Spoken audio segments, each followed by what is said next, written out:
How's it going there, YouTube? Well, I haven't put a video up in a couple of weeks. Just been kind of busy. I had a lot of side job stuff going on, run some scrap metal, some haulage, and the other usual stuff I get up to. But anyway, I got a vacation day today, so I figured I'd come out here and play around in the shed a little bit. I was gonna do a toolbox tour update for you guys. See, I did one about 3 or 4 years ago, and you guys seem to like that. I haven't added a whole heck of a lot to the box here, but I'm kind of been organizing a little bit and trying to make some more room. I am on the hunt for a little bit bigger box because this one's pretty well out of its capacity now. I've got it pretty well full, so I'm just not really looking to spend a bunch of money on a new toolbox right now because I'm not exactly a professional mechanic anymore. For those of you guys that don't know, I used to work for a Ford dealer there in Newmarket a few years back before I got into the construction trades, so did have quite a bit of tools. Of course, you guys know I fix the old tractors and whatnot too here now, so I still fix cars on the side. So I do got quite a pile of tools here, and I figured I'd give you guys a little show. Redneck has to have a toolbox full of stickers. I added those T-handles there last year, the year before. They were on sale. I was gonna buy the Snap-on ones, but they're like $100, and I think I got those for like $7.99 at Princess. Do the same darn thing. I finally picked up an SAE 1/4-inch drive socket tray. I was gonna go pick a 3/8 one up at Princess this morning, but there's a line up and with all the COVID stuff, I didn't feel like standing outside to do that. So anyway, I picked this one up there the other day. Finally got my 1/4-inch drive sockets organized. I will add the 3/8 one there eventually. I just have to go to Princess Auto and go pick one up. But I do got this is just a mix of Princess Auto and Mastercraft sockets. Bought the deep set. And I just buy stuff when it comes on sale. I mean, I don't wrench every single day anymore, but so the Princess Auto stuff, at least for the SAE stuff, I bought Princess Auto because, well, only use it for the tractors anyway. But my metric stuff, when I was working for the Ford, like all these deep and shallow impact sockets, that's all Snap-on. These are all Snap-on. My 3/8 I got deep and shallow. And then my 1/4-inch stuff, this is a Princess Auto deep set and just a Mastercraft set down there with a couple of Snap-ons mixed in. I didn't really use 1/4-inch too much because it's mostly for small stuff, but the 3/8 is about perfect for automotive. But I may pick up a SAE Imperial set of impact sockets there in the future if I decide I need those, but for now the 3/8 stuff has been getting me by A-OK. These are the Snap-on swivel sockets. These have the pin design in them. Even still, I've had these for like over 10 years now too. I've worked for Ford since about 2011. And of course, got my John Deere Summit bolts going to that W4 there. Snap-on tape measure, and I found this little vise in a toolbox stuff I had. Just kind of using it for a hanger right now. So that's pretty much the top shelf of my toolbox here. It's kind of cluttered looking, but like I said, it's getting kind of full. This is just kind of scrapers, sanding blocks, body work stuff, because I did do some body work there. This is a bunch of taps and dies my grandfather had there, big tap set and whatnot. They come in handy for the tractors and whatnot. My ratchet drawer, I got 1/4-inch, 3/8.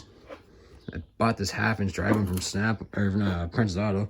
I like to get a Snap-on one, but they are like ridiculously expensive. I don't use it all that much, but I do use this one quite a bit, my 3/8 flex head. Snap-on, of course. I have had this for quite a long time. Never been rebuilt either. It's still tight. All my extensions and whatnot, everything in here is Snap-on, except the odd little Mastercraft extension here and there. Snap-on 1/2-inch extensions. I did have the 3/8 set, but I didn't have room in the toolbox at the time for the little tray.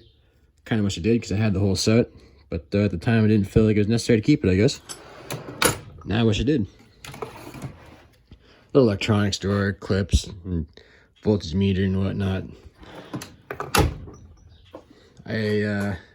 Forgive me guys for not having the most organized box because I just got so much stuff and box pretty well full. This is one of the first Snap-on tools I ever bought was a pick set. I want to buy a new set. This set even like back like 10-15 years ago was like $40 then. It's close to 80 now, so might just go to Princess and pick another one set of those.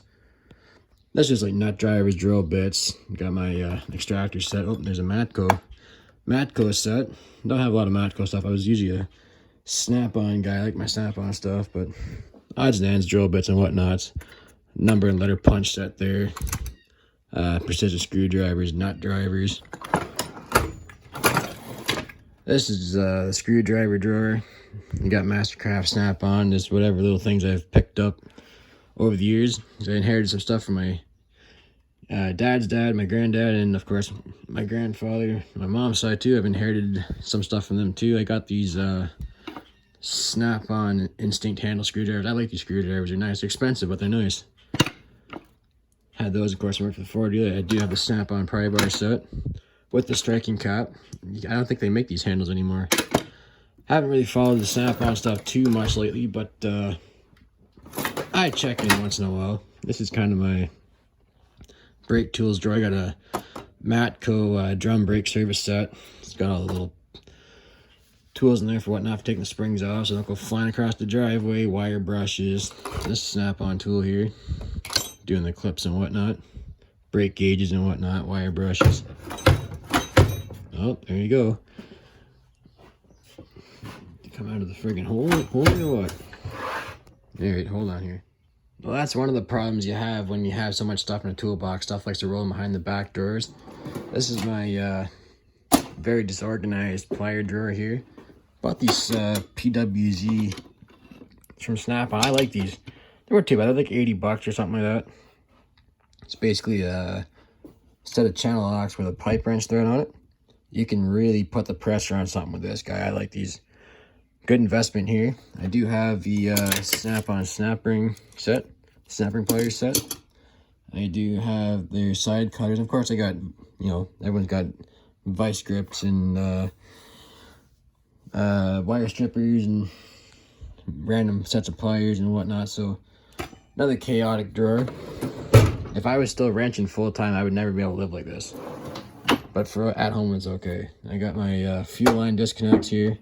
All my oil filter wrench. That's a fuel filter for a 7.3 Power Stroke.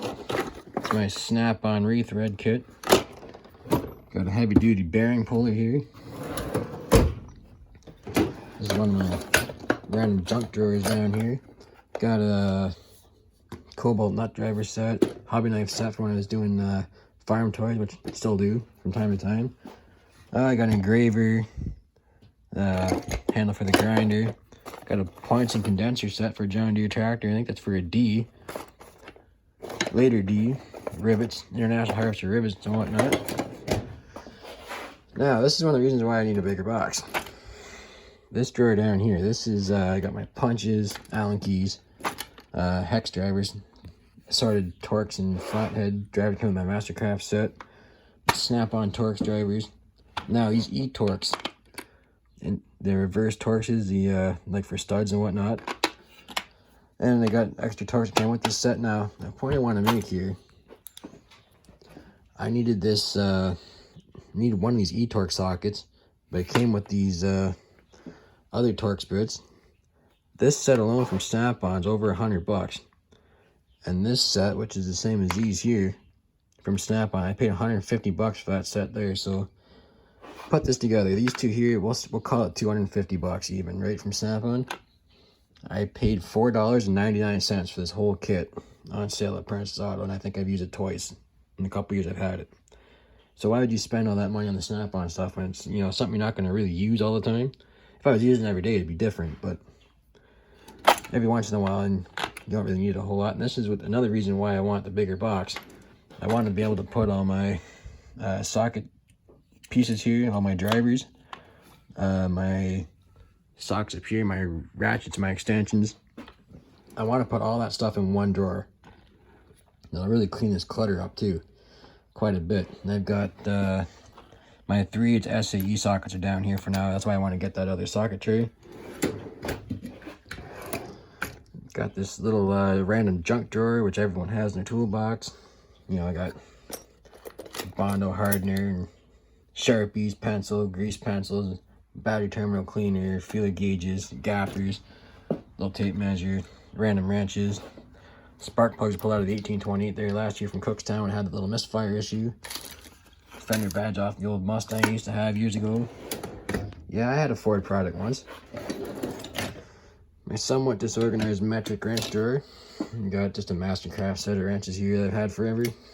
Got these Blue Point ratchet wrenches. I really do like these. These are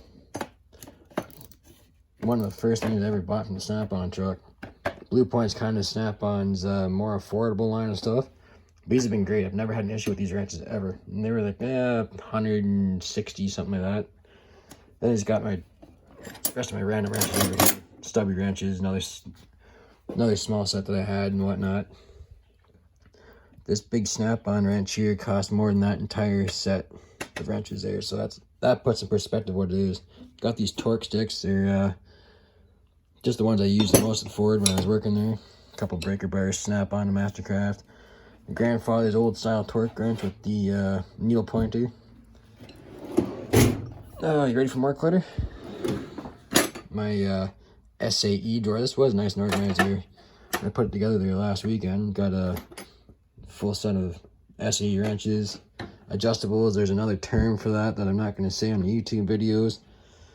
I just got other random wrenches I pulled out of toolbox. I had like 7 or 8 of these little toolboxes at one time, but I cleaned them all up and put everything in the big toolbox, and then trying to condense down the hoard, as I call it. As you guys know, I got all the big wrenches here. 1 inch and above is all in this pile here. It goes down to 1 5/16. Just other random stuff, stubbies, crow's foot. I do got metric crow's feet too. I think I forgot to say. Clutter. Another clutter drawer. I got big C-clamps, a full file set. Big torque wrench that I use. I think I might look for a Snap-on torque wrench, but I'm really not interested in paying $600 for a digital one, so I think I'll just get another click style. I got the serpentine belt tool, a couple tire irons, big Snap-on pry bar. I think I forgot to mention I did have the striking cap set, which I don't think Snap-on makes anymore. Got some big pulley. Got a pulley set. It's my Matco rear disc brake piston tool, because on some of the newer cars they have the pistons, your parking brakes, you got to wind that thing back. Another voltage meter kit, tap and die sets down there, cotter pin set. This is Snap-on files here. This is a seal installer set. I got a hole saw kit down there. Another thing, these hole saw kits, they can be expensive, but I think I paid like $5 for the Princess Auto ones on sale, and I think I've used it a handful of times. Electric drill is my grandfather's strap wrench. This was at one point my air tools drawer, but now it's kind of air tools / grinding drilling. Got another pulley here, of course, tire pressure gauge, Blue Point tire pressure gauge, air dryer for my air compressor. This is my Snap-on MG725. I got this when Snap-on first brought these guns out. Never had an issue with it. It's never been rebuilt. All original. Of course, got die grinder. I got a couple of Blue Point air ratchets down here, 3 1/4. Mastercraft air hammer that came with my original air tool set. My original Mastercraft impact gun, which is, that worked great for a little while at the dealership level, but eventually I found I needed the Snap-on one. Of course, air blower, a couple of extra tire pressure gauges, decal eraser tools, grinder bits down there, extra air chuck, loosen bit, drill bits, airline fittings. You guys get the idea. This is the worst one yet, because I got a broken slide on this drawer. This is all the hammers and big pipe wrench, pry bar, pipe wrenches, speed square, big electric driller. I've got to drill something big, so I'm not going to dig all through that. That's another reason why I want to replace this box. Is my drawer slides are starting to get a little bit, they're starting to bow down because there's so much weight in the box. That's basically the big toolbox there. On the cart here, kind of a disorganized mess. I wanted to make this my welding cart. Of course, got a little MIG welder there, and just my oils, my chainsaw oil, radio, brake clean, another expensive can of iron guard red paint for W4, body filler, heat gun sandblaster, pistol grip sandblaster, I should say. Of course, grinder sawzall is down there. That little box down there just has some random parts in it. This is just a toolbox with some of the extra overflow here. This is my grandfather's proto toolbox that we take down to the farm when we go down for Farmersville. Had that toolbox there. It's full of stuff. It's just specifically for the 1828. So you guys get the idea there. That's my half-inch drive SAE set. I guess we'll call it, but it's a 12-point set, which was my grandfather. So I just keep everything in there. He's got screwdrivers, pliers, wrenches, sockets, punches, scrapers, socket set. You guys get the idea. That's all for the old tractor there, and which is now in the carport. So I just kept all that stuff in there, and of course the little crate down here for the tractor when we go away with it. Got an old bell crank grease gun, old oil can which you need to fill up. I can't even read what it even says on there anymore. Maybe you guys can. But yeah, it's a little horde tour here for now anyway. I do want to pick up that socket tray though, because I really do want to get stuff cleaned up. Make a little bit more room and see if I can make the box last a bit longer. I bought this toolbox in 2007. And this just goes to show you, this is just a regular Mastercraft style toolbox. Now, a box like this, when you're just starting out as an apprentice, will last you a long time. Like, I bought this box in 2007. That was 13 years ago. Look how packed full of stuff it is. Sure, it's got a little bit of faded paint, some dents and scrapes and whatnot now because it's been moved around several times. And it's, you know what? Most homeowners will never have a box as full as that. So, anyway, that's my 2020 toolbox update. And we'll see you guys. Maybe another couple of years we'll do another one. Anyway, have a good one.